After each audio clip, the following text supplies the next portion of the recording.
So if you want to charge somebody a fixed monthly cost to get recurring revenue, what value can you add? Maybe you're a auto repair shop that does oil changes, and you can offer, hey, for X amount of money a month, not only we're going to include the oil changes and the inspections and the checkups on your car, whatever you want to include in that, maybe we'll come pick your car up for you. Yep. Or we'll, so again, you don't have to worry about it. We're going to text you. We're going to remind you. We're going to take care of it. The values for this model serve the client and the business. Yeah, it's true. Transparency, client and business. Yep. What's the price?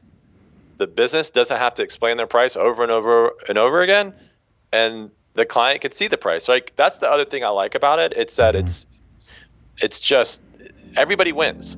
Hey everybody, welcome to season 2 of the Little Fish podcast, where we honor, celebrate, and learn from small business owners just like you. I'm excited to have you back for another episode. Today, we are talking to Danny Peavey from StorySells, actually StorySells in 1 Week website. And so Danny is going to talk to us a little bit about productizing your business. So you may wonder what that means. Well, we're going to find out. So welcome to the show, Danny. It's good to have you here. Yeah, thanks for having me, Joel. Super pumped to talk to you. Yeah, and so you're in Atlanta. So we're doing a remote. This is actually our first remote podcast that we've done. So so far so good. I don't know. You're looking a little sloppy over there. It's looking a little fuzzy. Yeah. No, I'm just kidding. This is the best podcast of all time, especially from a quality perspective. Awesome. Well, thanks, man. Well, I think it's always good to start a little bit. I'll do a little preface with you and I met. We met through the StoryBrand program. So we're both certified in the StoryBrand framework. For those who don't know, that's a marketing framework that helps people clarify their message to get more business, more leads, so they have a clear message. So we met through that process, and then we've kind of stayed in touch and learned a lot from one another. And when I talked to you about being on the podcast, you were like, look, I'd love to talk about helping people productize their service businesses. And I was like, that's great, because we have a lot of listeners who have service businesses. So we'll talk about that. But before that, I'll shut up and let you tell us what you do at StorySells. Yeah. So I ultimately help small business owners communicate more clearly so they can sell more products and services. So as you mentioned with 1 Week website, that was a brand I started 2 years ago, and the purpose there was to make it easy for small business owners to get a website. And in the past couple of years, we've sort of transitioned to doing a little bit more than just websites. So we kind of help clients with brand positioning, messaging, copywriting, funnels, things like that. Yeah, very cool. And you and I obviously are in similar industries, but it's been fun to be in similar industries and learn from each other, kind of the tricks of the trade. So there'll be something you're doing that I'll be like, man, I've never thought about it that way, and then vice versa. But one of the things that we really connected on pretty quickly was this idea of productizing your services. Yep. So your idea, let me ask your definition. If somebody's like, what does that even mean? What does it mean to productize your business? Yeah, that's a good question. I think at the end of the day, productizing a service business means making it easy for customers to buy. We can go deep and wide into the specifics there, but I think in a nutshell, it's making it easy for customers to buy. Very cool. Actually, that's a good way to explain it, because I was going to go right into the technical, but that's a really simple explanation. Yeah, I mean, it's a bundle with a fixed price with a certain set of deliverables, and that's the a way to expound on that. And you and I have talked about this. I always akin it to Chipotle, probably because I love burritos, and thank God you only could see the top half of me, and you can really see why I love burritos. But when I started 1 Week website a couple years ago, I started the business because my family paid $30,000 for a basic brochure site, and it took forever to get. And I thought that was ridiculous. Wow. And I was like very new to the website world, and I said, okay, well, let's see what the options are. And so I did years of research, and it was like, you could do it yourself with Squarespace. I knew what at least Wix was and GoDaddy, and I'm like, okay, cool. Like, they're $20 a month. You can go in, you can pick a template, you can get a site. But it was frustrating. I was pulling my hair out trying to learn these tools, and I was like, this is stupid. Mm-hmm. And then I knew that there were big bloated marketing agencies that were like $30,000 for a website. And so I was trying to find a middle, and I was like, where's the middle? And I kind of realized, through the research process that I like to know what I'm buying, and I like to know what's included when I buy something. And it's such a kind of, to me, like a no-brainer process. And obviously you structured Notion the same way, but I kind of naturally just said, okay, like if I was going to buy a website from someone, I'd love to see what the price is, what's included, and I'd love to see that visually before I talk to anybody. Yeah, right. And it's interesting that you bring up Chipotle, because I also think about, let's say Chick-fil-A or McDonald's, or, everybody's got the value meals, right? And the value meals are the most purchased thing on the menu because it's easy. It's like I get a burger and fries and a Coke, right? That's the one I want, or Chick-fil-A chicken sandwich and fries and a Coke. Why don't we think of our businesses like that, Totally. When we started, so I guess it was, I always vary on the years, but let's say somewhere between 8 and 10 years ago when we started to productize Notion and website packages similar to what you're talking about, I equated it to the cell phone world. You buy a phone, you have the phone, and then you trade it in, and at that time, I think it was a 2-year plan, and you get a new phone. But during that time, you have the phone that you want, you have the service, you have everything you need. So I kind of saw that people were being nickeled and dimed for it's the exact same thing you're saying in a way. And I figured, why people want to know what they're buying. They want to know what the cost is. Nobody wants to be surprised by, hey, it's $400 a month or $200. Oh, but also you have to pay this, and this. Yeah. And I think, you guys are 10, 11 years in, and I truly think you guys were ahead of the game, especially, not to get too technical, but, comparing it to the SaaS world where SaaS products, for those that don't know, is where you buy internet or you buy services over the internet, but it's like you log into like an actual website portal, but, right. Software as a service. Software as a service. Right. Yeah. But I think, the SaaS world, as you know, that's been taken off for 10, maybe 12 years now. But the fact that you guys did that on the service side 10 years ago, 11 years ago, was, I think, really kind of how we connected, because I think we thought the same. But I've always admired how you guys have built your brand in that way. Thanks, man. Yeah, and I think that is something that it just, for me, seemed like a no-brainer. But it's something that makes the sales process so much easier. So obviously, I'm a firm believer. We've built our entire business on that model. So I kind of want to dive into it a little bit more. What does this look like? So we're saying it makes it easier for people to buy. It's a fixed cost. You can break that down into different packages and that sorts of thing. But how does that look for a business? What's an example? Yeah. So I think number one, I think this model applies to any service business, right? So if you're listening to this podcast and maybe you're an accountant, right? Or maybe, you really kind of sell any sort of service product, so to speak, or any sort of service at all. It's what I really think it comes down to is taking the service, taking everything you've been traditionally used to doing, and determining whether you do the service one time, quarterly, or annually.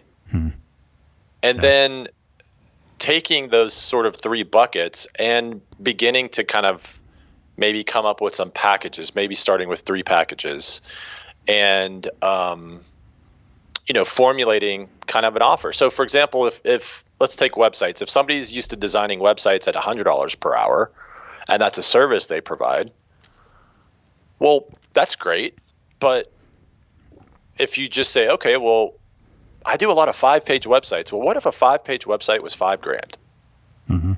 Just that short shift, I think, helps the service business, but it also helps their end user buy. If you're an accounting firm, you could say, all right, we do taxes every year or every quarter. Our clients want a fractional financial officer every month. Yeah. And then our clients want us to run their bookkeeping once a week. Okay, well, I used to just charge one-off prices for that, similar to the website example where it's like I charge $100 per hour for a website.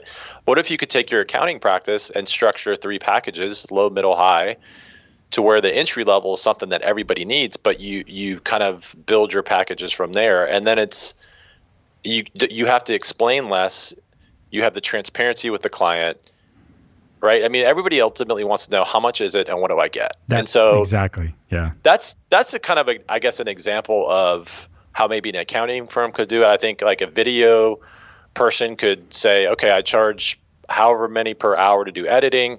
What if I gave people 3 videos per quarter and it's this much money per month? Yeah. Yeah, no, those are good examples too. I think for me, it's so funny because when I think about productizing your service, I think about how it makes the sales process so much easier. I don't really, you're more of a sales guy than I am. I mean, I think naturally. I'm not saying you're the sleazy sales type. I'm saying you're like, come talk to me. But for me, sales was something that was a little intimidating and still is sometimes because there's always this weird back and forth under the conversation. There's the conversation under the conversation, which is exactly what you're saying. How much does it cost? Yeah. And what am I going to get out of that? And am I going to be ripped off? That there's that immediate kind of boundary that people put up. They're always a little edgy. Like, is this person here to rip me off or can I trust them? And when you put your pricing, people ask me all the time, should we put our pricing on our website?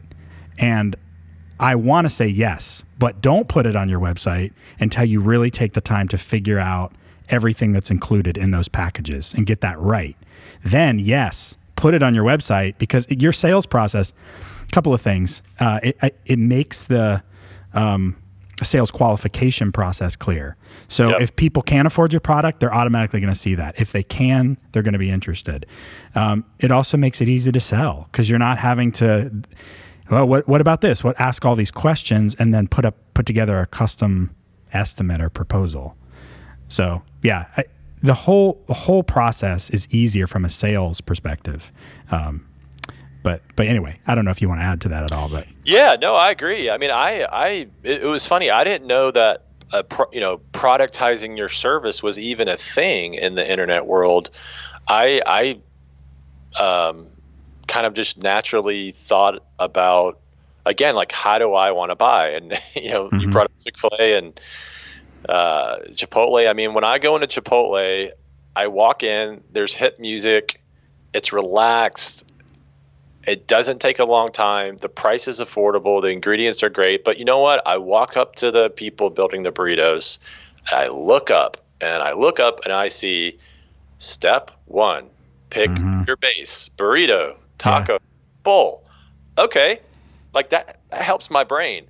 I would like a burrito. There's a theme here. It's called the Burrito Show. I don't know. Step 2, would you like chicken burrito or beef? I would like chicken, sir. Step 3, add your topics, right? So, but I mean, on the sales side, I mean, yeah, it's definitely a way, especially if you have a lower price product, like you can sell without talking to a customer, and I think for me, I really approached it from the perspective, because I think you and I have talked about our giftings, like you and I are both highly empathetic people. So for me, it was first and foremost coming from the perspective of like, how would I want to buy this? Yeah. How would I want to, probably like honor whoever I decide to work with or whoever decides to work with me. I just fundamentally believe that, everybody wants autonomy. Everybody wants to be able to sit on their couch and look at their iPad. Everybody should be able to have their buying decision 85%, with 85% certainty, right? Like if you buy a gas grill or you want to buy a hammer, if you want to buy anything in the world, in today's day and age, you should have 70, 80, maybe even 90% of your decision already made before you speak to anybody. And I just think service businesses, what I feel like I'm kind of carrying a torch for, and I think you are as well, is I think service businesses, they're not behind the internet SaaS, software as a service world, but I sometimes. I think they are. I would actually I'd take it one step further and say service businesses are behind because, we are used to going places and buying products. It doesn't matter, like exactly what you said. And when I go to a website, it doesn't matter. I'm going to use the example of like an HVAC company, heating and air. I don't know what it's going to cost. And so the big argument comes, I can hear business owners, because I hear this a lot, is, but we don't know the job. We've got to check out the job. We've got to see what's wrong with it. We've got to do a custom estimate. Carpet cleaning company, we've got to measure the square footage. We've got to. So I can hear the argument, but the key with that is take the time to really, I'm convinced you can productize and package anything. It's just taking the time to figure everything out and what's the most profitable way to do it. And there's so many ways you can do it. I like that you're using Chipotle because Chipotle is an add-on process, which is interesting because we actually just switched from an all-inclusive process, which is we had 3 packages that were all-inclusive, meaning like design, ongoing unlimited changes, hosting, that was all included in it, and all the features were included in it.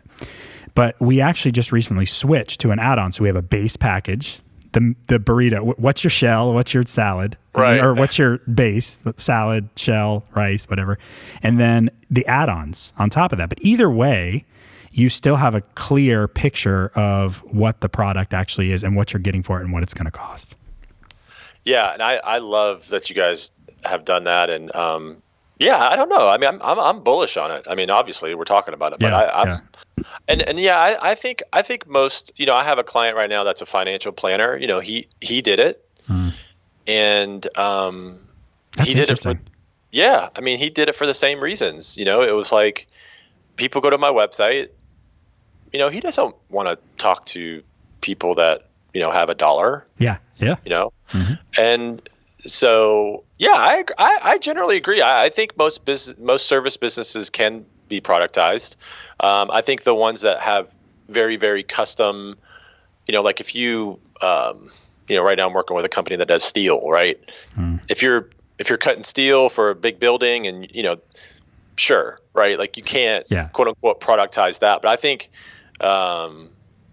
generally speaking, I think most service businesses can find some way to have, even in just an entry level package. And people listening to this may say, especially the sales guys, but sometimes the reason why sales guys and business guys may say that is because they're trying to quote unquote just have a conversation so they can upsell a client. Right. And because we all know people primarily buy off emotion. So, and I can appreciate that as someone that's been in sales and someone that is in sales, but I just don't agree with that. I think the more you treat people with respect and you assume that, their intelligence and their understanding is high, I actually think that it creates a more trustworthy brand. Yeah, definitely. And I think people are more aware of that. People have their cackles up a little bit more nowadays than ever about being sold to. Nobody wants to be, no one's ever wanted to be sold to, but it's just a lot more caution there. So I agree. I think it actually helps the process instead of hurts it. Gosh, there's a bunch of directions I think we could go here because there's a lot of practical stuff that we can talk about. Let's talk a little bit about pricing. Okay. So there are a couple ways you can price. So you said, for instance, in your example before about websites, you said maybe, or your financial planner, I charge hourly. And so they think in this model of, if I'm going to create an estimate or a quote or a proposal, I'm going to add up my hours, basically mix with whatever services or costs I have. And that's how I'm going to determine kind of a proposal. But you could flat fee price it. So you said, okay, let's just say the website's $5,000 or the financial planning proposal is whatever. So you can do a flat fee, right? For a fixed cost, or you can do a monthly ongoing fee. So talk about the benefits, if you can, of those. Yeah, I think again, you've got to start. So I did help actually an accounting company here in Atlanta to productize their business. And what I did with them is, again, I started with which services do you sell monthly, quarterly, and annually? So I think you have to start there. So I think anybody thinking about productizing their business, just do that exercise because I think it'll help your brain to just start thinking about productizing in your packages. As far as the monthly and annual and all that, I think the data that you get from doing that, the exercise I just mentioned, will actually help you to determine if you have a monthly pricing structure, a one-time pricing structure, or a mixture of both. Because obviously, if you do something once a month, that lends itself to charging monthly. Right. If you do something one time, that lends itself to you charging one time.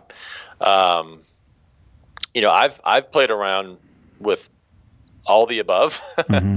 I've even done like and actually I do this now, like a kind of a 12-month plan where you like spread payments over 12 months, which I know you do as well. Yeah, it's kind of a financing approach. Yeah, pretty much. And I think especially if you work with small businesses,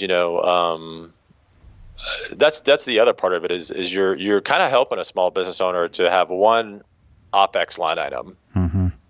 Yep. instead of 8 and this large upfront cost. Mm-hmm. And like the surprise charges that come along the way. And you also, with that monthly and that ongoing, whether you finance it out or you're doing a service every month, you've got that reoccurring revenue, right? Yep. We've built our business on ongoing reoccurring revenue.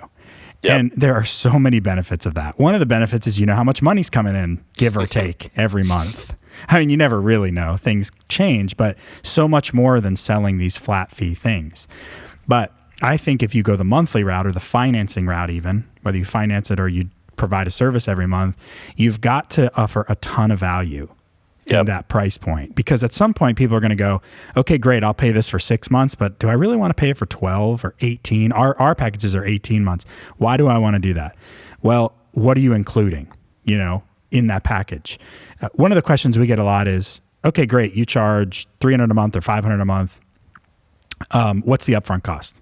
I'm like, well, there isn't, because we've built the cost of designing the website and broken that out over the 18-month agreement. Yep. So again, that's a value prop there.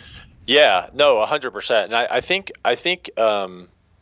think too, people need to think about what's really happening in our world, especially with the internet here. So everybody pays an electric bill for their house. Everyone pays a water bill. Everyone's now paying Disney Plus $6.99 a month. Yeah. For me, it's $13. Shout out to ESPN. I don't know why I said that. I don't know anyone there, but I'm on a podcast, so I wanted to feel kind of cool. Yeah, ESPN. ESPN. Yeah, shout out to Colin Cowherd. Disney. He doesn't even work there. Disney. Love you, Bob. Hey, you've done a great job, Bob. Yeah. So, but Uber, right? So my point is that, back to software as a service. So.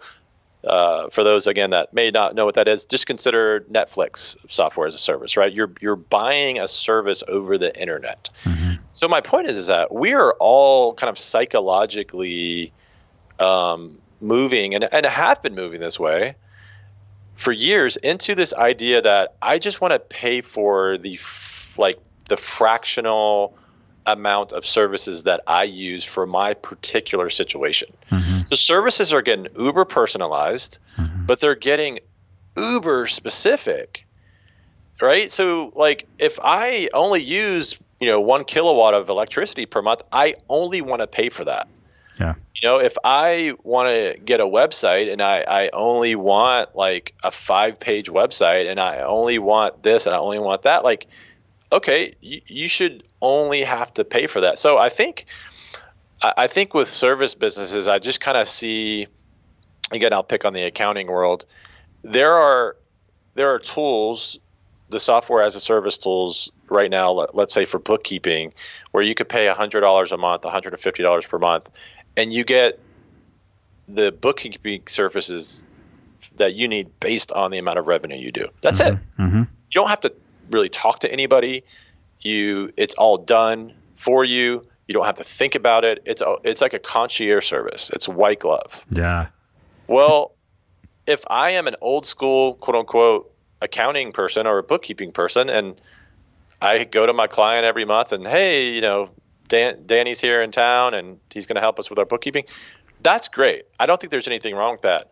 But if I had a business like that, I would absolutely start moving towards a productized model, because the software as a service thing that's $150 per month is going to start eating your lunch. Mm-hmm. Yep. it's similar to when Blockbuster was out and then Netflix came out, and Netflix crushed Blockbuster because Blockbuster didn't adapt their business model. Yeah. I think for certain industries on the service side, if you don't think this way or don't start adjusting to making it easier for people to buy, and you kind of have this haughty attitude that like, no, you don't understand, I'm awesome at what I do. Yeah. You're gonna get crushed. Yeah. Yeah. No, I think that's a really good. It's a sober warning, but I think there's really some truth to it. And you mentioned having something done for you. We're definitely in that place where it's like, I don't want to have to do more than we already have so much going on. I don't have to do more. I'm looking for somebody who's going to take this off my plate. I actually had a mentor early on in my business starting career days. And he said that to me. He said, Joel, the main thing, and he'd been a freelance copywriter for 35 years, still freelance, maybe 40. He'd done this for a long time. He said, the main thing you want to do is always try to take something off somebody else's plate. And if you do that, you'll always make money. And that stuck with me because that's the value add that you're giving somebody. I think about, it could be any service, right? So if you want to charge somebody a fixed monthly cost to get recurring revenue, what value can you add? Maybe you're a auto repair shop that does oil changes, and you can offer, hey, for X amount of money a month, not only are we going to include the oil changes and the inspections and the checkups on your car, or whatever you want to include in that, maybe we'll come pick your car up for you. Yep. Or we'll, so again, you don't have to worry about it. We're going to text you. We're going to remind you. We're going to take care of it. I love these auto detailing services that show up at your place of work, at your house, and they'll detail your car outside. Brilliant. That's a brilliant idea. It's a great model. And I don't know if many of those have a reoccurring model. They should. Yeah. But yeah, again, I don't have to worry about it. I come out, my car is clean. Yep. So it makes like a ton of sense that way. Yeah, the set and forget it part of it is crucial. Mm-hmm. And you just what that does in someone's brain, your customer's brain, is it checks the box off, right? They don't have to worry about it anymore. So they know I'm paying Danny X amount of money a month to take care of my website, my marketing, whatever it is, help me with the processes of my business, and I can move on to what I'm good at. And if something comes up that's a problem, I'll call Danny. I don't have to worry about it. Yeah, no, exactly. And I think, and I don't know why this is the case, but I think, again, think about your water bill. Like, you've been paying for what you use on your water bill for decades. Yeah. For as long as it's been around. And I think for whatever reason, services just haven't just thought of their offerings in the same way. So I think it's why this is so kind of a compelling offer, but again, on the business owner side, the value is, like you said, more recurring revenue. Mm-hmm. It's the set and forget it value is for everybody. And that's the other thing I like about this. The values for this model serve the client and the business. Yeah, it's true. Transparency, mm-hmm. client and business. Yep. What's the price? The business doesn't have to explain their price over and over and over again, and the client can see the price. Like, that's the other thing I like about it. It's that it's just everybody wins. Yeah. It's funny. I had a client. I was doing a call the other day with somebody who was interested in getting a website done, and he said to me, and I hadn't really heard it this way. I always presented it as, you're paying us X amount of money a month, and we're providing X, Y, and Z service for you. And he's like, one of the things I like about this monthly agreement is that you're in it too. This is not just a commitment from my side to you. It's a commitment from your side to me. He said, I've built, I think he said 6 or 7 or 8 websites in my career with companies. And what always happens is they build it, I pay them X amount of money, and then I don't hear from them anymore because they've got no buy-in. They've got no skin in the game. But when someone's paying you monthly, you, as a business, it's easy to forget about somebody once they've paid you. But when they pay you monthly, you can't forget about them. So it's also a commitment from the business owner back to the customer to say, hey, we're here. We're not going anywhere. So it's a mutual, like that. That's a great point. And I think for anybody struggling with this or thinking or maybe have thought in the past about productizing their business, that I think is a somewhat of an objection, which is, oh, well, they're not going to get the personal touch anymore. They're not going to, my clients aren't going to see me. And no, if anything, like you just said, they're going to see more of you. You can actually, I think, sell a better package or create even more value because of what you just said. Mm-hmm. It's a great point. Yeah. It's good stuff. All right. So a little bit more on a practical side. Yeah. And then I want to talk, before we wrap up, I want to talk about a couple of challenges, I think, with Sure. Practical. How in the world do you set this up? So you talked about think about the services that you provide. Do you provide a monthly, quarterly, and think about how you could break that up. We talked about adding value to the packages. So maybe even over the top value. It may feel I would almost argue it should feel uncomfortable. You should add so much value on the packages that it would feel uncomfortable for you, because then it will really be valuable to your customer. Okay, I'm ready to do that. I've got my service figured out. I'm ready to set it up. But how do I get this monthly payment from somebody? I know that sounds like a small thing, but business owners, that can get really technical really fast. Taking credit cards, am I getting checks from them every month? And how does that work? Yeah, go ahead. Yeah, so I think on the finance side, which I don't think we touched on, pricing, outside of creating your retail pricing, you definitely might have to make a shift internally to still understand what your margins are. Mm-hmm. And so that piece is just to kind of state the obvious. I think that part of it's also interesting to say, okay, this website takes 10 hours. We're going to chop that into 12 months. And then, that cost is that. So I think as much as you can, systematizing your business and doing flat rate, even like people on your team that you may pay like flat rate payment versus maybe hourly. So that's kind of a different topic. But to answer your question, yeah, I mean, the skill sets you need to take payment. So you need to process online payments, like you said, and then you do need a standardized system so you can continue to deliver those services with quality. So I think people need to think about, an online processing payment system like Stripe or PayPal. Yeah. Right. So that's one. I think you and I have actually recently discovered a great tool called SPP.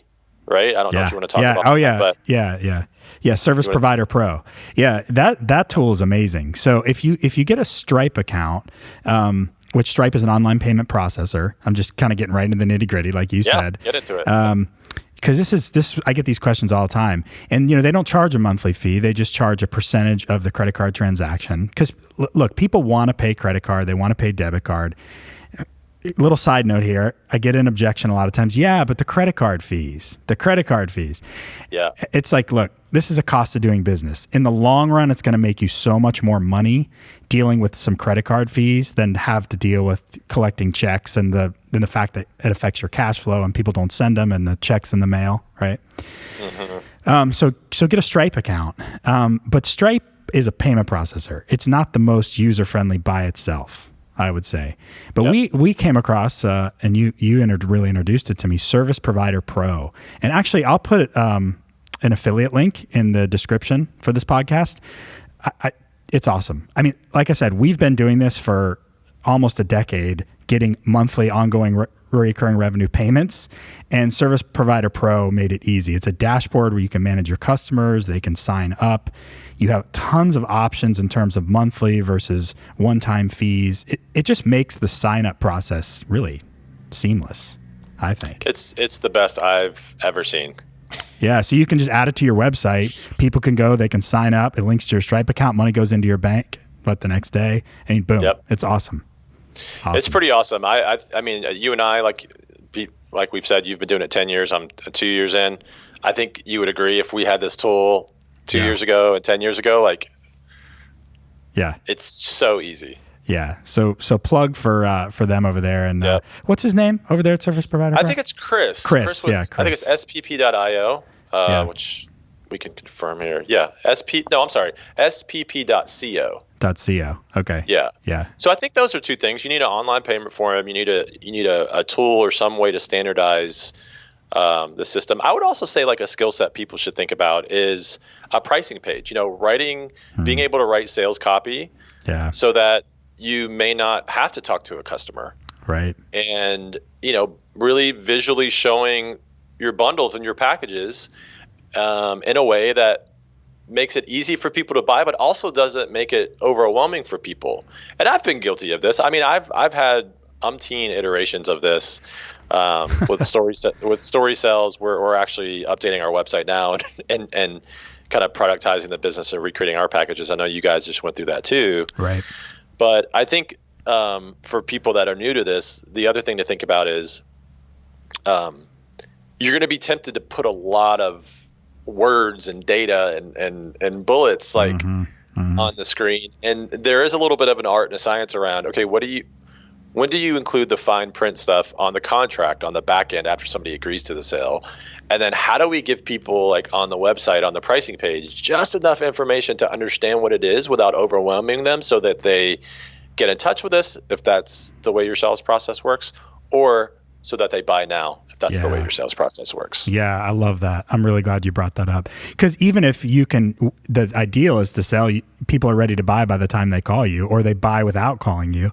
But even if like a lot of service companies still will have a in-person or on the phone call, it totally sets up that call. That's one of the first questions I ask people. Have you looked at our website? Have you looked at our pricing page? And based upon if they have or not, that totally changes the conversation for me, because I know that they're already qualified. So I don't need to jump through all those hoops. We can just jump right into, okay, let me talk about a few details, and you're either in or you're out at that point. There's not a whole lot of like, well, send me a proposal. I laugh all the time. So like, really, I talk about all the reasons we productize our business. One of the main reasons is because I hate writing proposals. I hate it. I literally hate it. You know what it feels like to me? It feels like the secret's out now for anybody who's going to ask me for a proposal, because I still have to do them sometimes. It feels like a test, like taking the SAT to me. I don't know why. The Iowa test of basic skills. I right? hate I don't know proposals. If you guys had that. No, we didn't have that. Okay. We had. What do they have now? The Scantron. We had the FCAT. The FCAT. Yeah, the FCAT. I hate the FCAT. Right. Yeah, dude, it's exactly. so true. Yeah. And it's just, it feels like a lot of form, and you do all that work and you send it, and so I was like, I went with another company. And you just want to be like, rah. Well, the reality is that I don't think clients, like I don't think people on the buying side love them either. Right. Yeah. Well, because proposals, they're not apples to apples. You get a proposal from 4 different companies, and you compare them, and you're like, they're using different language, different features. Yeah, it's I think overwhelming on both sides. It's just kind of the way it's always been done. Yeah, it's horrible, and I agree. I think if you're a business owner thinking about productizing, that is definitely an internal value, which is more recurring revenue, less proposal writing. It's really taking all of the repeat services that you do internally and also automating them so that you eventually can like work on the things that you need to work on as a business owner. Yeah. Yeah. No, that's good. All right. Before we wrap up, I want to talk about a couple of challenges, because as beautiful as we're making all of this and as wonderful as it is, it doesn't come without a few challenges. Yep. One of the challenges that I want to bring up, and this was lack of experience on my part. When we shifted from a typical flat fee model, we charge X amount for this, or we charge hourly, like you said, over to, okay, now we're going to charge X amount a month. So for us, we used to charge, I don't know, $3,000 to $5,000 for a basic website, or maybe back then it was like $2,500 to $3,000. And then we're like, hey, let's start charging $150 a month instead, which, by the way, was way too low. We didn't really think through our profit margins. And also, we didn't make the transition slowly. So we just jumped from getting all this flat fee to say, hey, now we just have $150. Well, the tricky thing is most of the work is done up front. So I would say challenge number one is, if you're going to transition, especially to a monthly model from a typical flat fee or hourly charge, take the time to do that, because it almost put us out of business. Our first year of that business model was terrible. Yeah. We were eating ramen, and my partner, Tommy, and I, and it sucked. That would be the first thing. But someone like you probably thought through that. I didn't. Yeah. This is where I think this kind of topic comes down to wealth creation in my mind. And there's an article that we should probably share that I think I sent to you, but I'm not sure. But yeah, I can put it in the description. That's a great article. Yeah, you know what I'm talking about. Yeah, so Nathan Barry, for those that aren't like in the world that Joel and I are in, he's the CEO of ConvertKit, which is just an email marketing platform. But he wrote this article called Wealth Creation, or How to Build Wealth. And I think it's nathanbarry.com/wealth creation or something like that. But he wrote this article, and it really broke down how to build wealth, and it talked about the different types of businesses. And the rough theory is that when you first start off working, you trade your time for money. But then as you progress up the ladders and kind of up the different types of more sophisticated business models, you're going to have a dip in time and money, which is really what you're saying. Mm-hmm. And so I personally love that as a framework to think through related to, even the productized business, because as you just said, like you guys took a hit on money, so to speak. But that article has changed my life and just kind of helped me to make better decisions, because, again, if you're working for McDonald's or a company and you're getting a salary working for a company, that's cool. That's one thing. But if you move and try to create recurring productized services, I believe that's like the 2 ladders over in his document. Mm-hmm. And so what that means is like you're going to have to learn the skill sets to run a productized business. So again, right. You're going to have to learn how to write a pricing page. You're going to learn how to create a sales page. You're going to have to learn how to buy Stripe. You're going to have to learn how to connect the e-commerce to a tool. You're going to have to learn how to hire people that can get paid on a flat rate to deliver the services. Yeah, you're going to have to learn profitability. Like so what's your base expenses versus how much you're charging? What's the profit margin? I didn't do that when I started. I just sort of guessed. Yeah. Yeah. So like that. And so he gave a great example. I think he said something like he was making digital products, and he was, made like a couple $100,000 one year. Then he's like, which by the way, that's really hard. Yeah. Right. But then he's like, I want to make a SaaS. And like a SaaS is like the top rung, or it's like the highest rung or whatever. Mm-hmm. And he said for the next 5 years, he never made what he had made the previous 5 years. So I mean, if you're a service business owner listening, you got to think about this. Imagine making, $100,000 a year, and then you want to move to something like a productized service that eventually will help you automate and make more recurring revenue. Yeah. But if you don't know the skills that we've been talking about on the podcast, unless you've got a great trust fund, or like your spouse works. I mean, obviously there are exceptions to this rule, but as you learn those skills, the time and money, like the time will kind of go up, money will go down. Like it's a real thing. Yeah, it is. No, and it's so good because there's a cost to count. But at the same time, the exponential growth once you get through that period is unbelievable. It's so worth it. But, taking that time. And I think that that's an important challenge to talk about. That's why I wanted to bring that up. And, another challenge that is important to think about is, it kind of goes back to what I said, committing yourself to the customer in a different way. So there is a freedom from the business owner side about, hey, you paid me for this job. I fulfilled this job. And now I'm moving on to the next job. And if you come back and say, hey, unless they did a really terrible job, and you have to redo it. Basically, if the customer comes back and wants something else, it's another cost. But if you have some sort of ongoing revenue, one of the challenges is you are committed back to that customer. And I think that's a good thing, but you have to think about that, obviously. What ongoing value are you providing? And what are they going to ask of you? You can't just say, all right, great, you're paying me $500 a month. That was awesome. We got this thing done for you. Now, see ya. I'll see you in 18 months or 12 months or whatever, Right. Yeah, no, you definitely need to do that. You need to, I think that's probably part of course, anybody that has a monthly offering. Mm-hmm. Right. Yeah. Very cool. Well, are there any other challenges you can think of? Those were just 2 that came up to me. Yeah, no, I think probably another challenge, like any business, is product market fit, is the service that you're providing something that people want? Yeah. Is it like, what is your distribution model? Like, how are you going to sell more of it?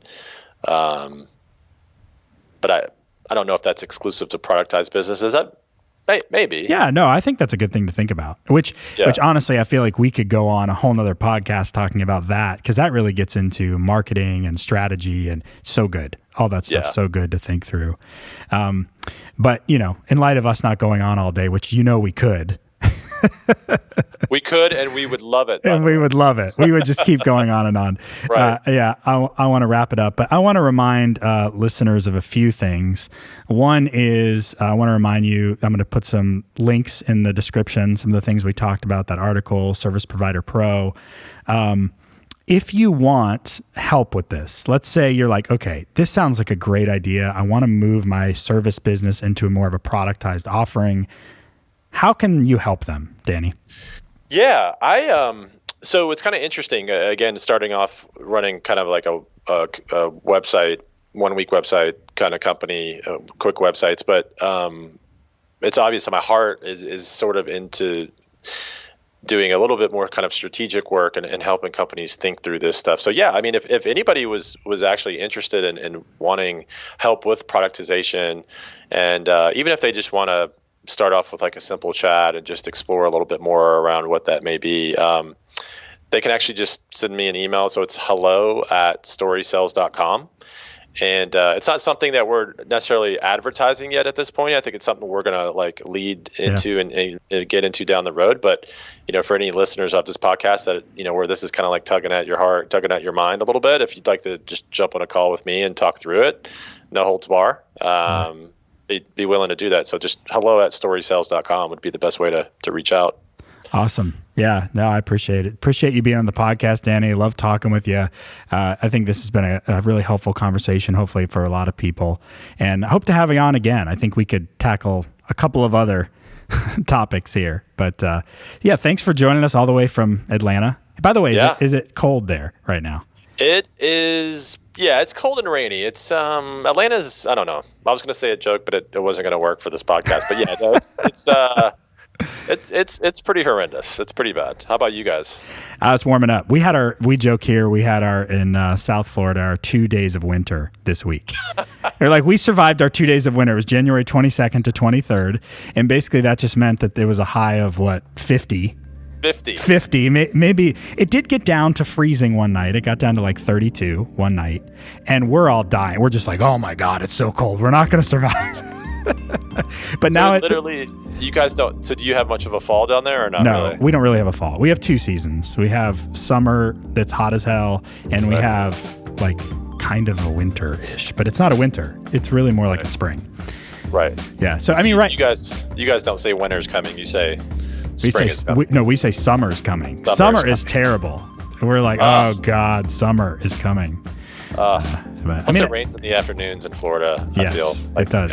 Every afternoon. Yeah. And it's muggy and it's fun. Oh. Thanks for watching Little Fish Podcast. Hey, be sure to subscribe and like the videos. If you more of an audio listener, listen to us on iTunes. We're on all the podcast channels. And I'd love it if you'd give us a 5-star review on iTunes. That way we can get this podcast out to more people. So thanks again.